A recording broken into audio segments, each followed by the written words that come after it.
Hollywood actors and producers and directors love to praise themselves and pat themselves on the back and pretend that they're the wisest, most enlightened people in the universe. Can you imagine how much pressure there is on the host of the Golden Globes to feed that delusion, to reinforce the narcissism? Think what you want about Ricky Gervais, but you have to respect him for calling out the hypocrisy and telling celebrities to shut up for once. He sets this up with a joke about Apple Television. Apple roared into the TV game with a morning show, a superb drama, a superb drama about the importance of dignity and doing the right thing, made by a company that runs sweatshops in China. Hypocrites lecturing us about dignity and doing the right thing. Meanwhile, the workers in their factories are sleeping on cold asphalt, and the taskmasters have to install suicide nets around their buildings to keep workers from jumping to their deaths. I love the cutaway to Apple CEO Tim Cook, by the way. Remember Tim Cook? He's the guy running around giving speeches on why we need more censorship and why the tech giants need to exert more control over what people can say. That's why we only have one message for those who seek to push hate, division, and violence. You have no place on our platforms. Now, if these tech companies simply wanted to block people who were calling for violence, things like that, no one would have a problem with it. But guess what? All the tech platforms have already been doing that for years. So what's he calling for? All the tech platforms are doing the exact same thing. They say, we're against hate and racism and violence. Aren't you against those things too? Shouldn't we use our tech monopolies to censor hate speech? Of course we should. Here are the new rules. And then they use the new rules to ban anyone they happen to disagree with.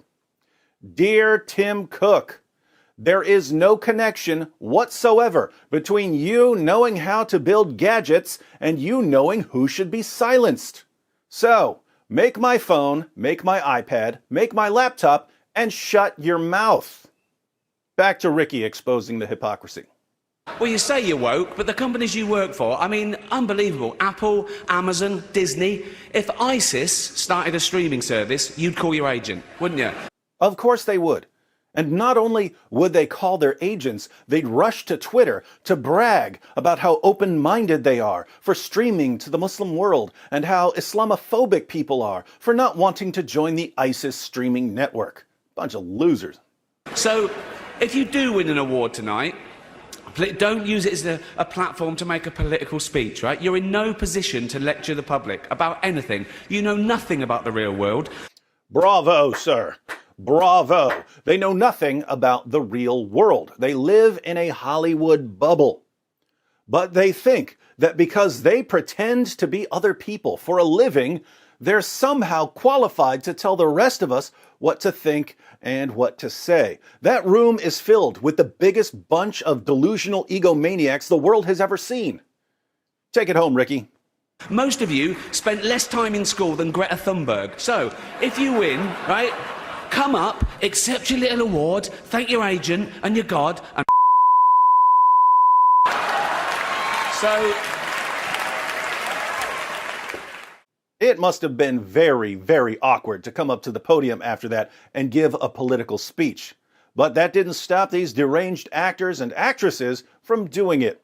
Let's look at an example. Here's Michelle Williams accepting the Golden Globe for Best Performance by an Actress in a Limited Series or Motion Picture Made for Television. When you put this in someone's hands, you're acknowledging the choices that they make as an actor, moment by moment, scene by scene, day by day, but you're also acknowledging the choices they make as a person. By giving me this award, you're affirming every choice I've ever made. You've put your stamp of approval on everything I've ever done. That's what Golden Globes are. Seems like she's emphasizing choice here. I wonder if she's going somewhere with this. I'm grateful for the acknowledgement of the choices I've made, and I'm also grateful to have lived at a moment in our society where choice exists, because as women and as girls, things can happen to our bodies that are not our choice. I'm pretty sure things can happen to anyone's body that aren't that person's choice. People don't want to get the flu or diabetes or cancer. I once got clocked in the head with a purse. Almost knocked me unconscious. I didn't choose that. Get to your point, Michelle.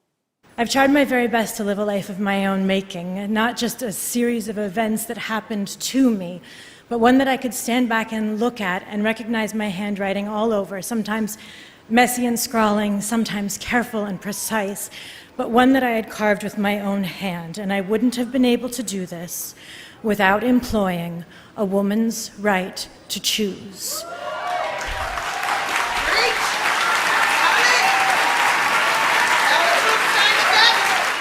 People are cheering for that?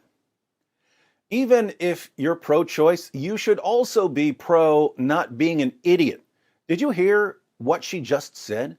After claiming that by giving her an award, the Hollywood Foreign Press Association was not only affirming the choices she's made as an actress, but also the choices she's made in her personal life, she goes on to say that she couldn't live a life of her own making, a life written by her, without employing a woman's right to choose.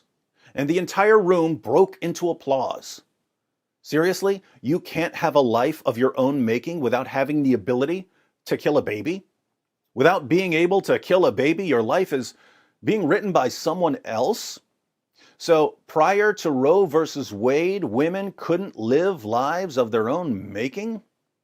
Finally, we can choose to abort our babies. Now we can choose to be actresses as well. Until now, there were no actresses. Can't women be in control of their lives by choosing not to get pregnant? I know there are pregnancies that are the result of rape, but that's rare. The incredibly vast majority of abortions have nothing to do with rape. And yet they're supposedly essential to a woman being able to live lives of their own making. Hollywood says so. Obviously, there are all kinds of ways for a woman to choose not to have a baby. Abortion is one of them, but for some reason, it's the one that is absolutely essential to Michelle Williams. What she really means is that if she chooses to have unprotected sex with a man, and if she gets pregnant as a result of that choice, she can't be free to live a life of her own making without the right to kill the consequence of the choice she already made. But here's a quick question. Why would that reasoning stop at birth? Why couldn't the mother of a toddler say, unless I have the right to kill this toddler, I'm not free to live a life of my own making? If you don't allow me to kill this toddler whenever I choose, you're controlling me and I'm not free to write my own life story. Help, I'm being oppressed. Here, most of us would say, too bad, you don't get to kill your toddler. He's a human being. And if this human being is going to interfere with other decisions you want to make, too bad, that's life. But why wouldn't that reasoning also apply to the baby in her womb? I'll go ahead and say it. If you think you can't live a life of your own making without being able to kill a baby, you're a garbage human being, and so is everyone who cheers for you. Keep in mind, I'm not even talking about whether you're pro-choice. I'm talking about making this particular defense of being pro-choice. It's disgusting. All right, so what's the call to action, Michelle?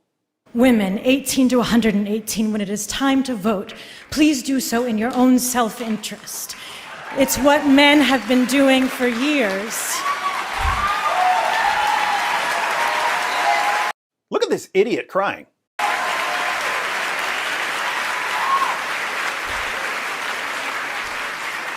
It's what men have been doing for years, which is why the world looks so much like them. But don't forget, we are the largest voting body in this country. Let's make it look more like us. Let your vaginas do your thinking for you, just like men let their penises do their thinking. But vaginas outnumber penises, so we can elect anyone we want. And by giving me this award, you're agreeing with everything I'm saying now and everything I've ever said. Welcome to the logic of a Hollywood actress. Can you imagine what Ricky Gervais was thinking when he had to listen to this dingbat give her political speech? Can you imagine what he was thinking when he had to listen to the thunderous applause of other Hollywood actors? Ricky Gervais is pro-choice, but he's anti-stupid actors spouting total nonsense at awards shows. That's why he warned them. They didn't listen. Hollywood actors and actresses once again look like the clueless, narcissistic, out-of-touch enemies of reality that they are. But somehow, these are the people who think we should listen to them when they tell us how to vote, how to think, and how to live. I've got a better idea, Hollywood. Make our movies, know your role, and shut your mouth.